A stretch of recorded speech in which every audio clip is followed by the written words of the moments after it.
საქმის მასალების თანახმად.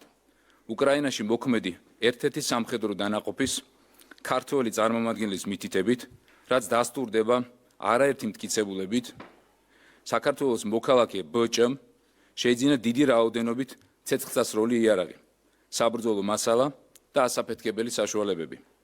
ჩვენს ხელთ არსებული ოპერატიული ინფორმაციით, აღნიშნული საბრძოლო მასალის გამოყენებით თბილისში 4 ოქტომბრის დაორგანიზებული ჯგუფური ძალადობისა და პრეზიდენტის სასახლის ხელში ჩაგდების მცდელობის პარალელურად დივერსიული აქტები უნდა განხორციელებულიყო.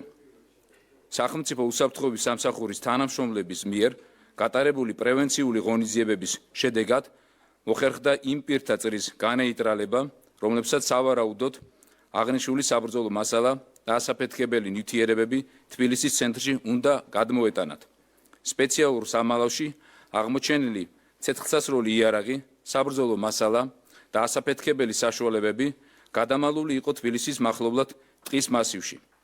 ჩვენს მიერ ასევე იდენტიფიცირებულია პირი, რომელმაც ბჭ-ს შეკვეთით დაამზადა დეტონატორის პულტი, რომლითაც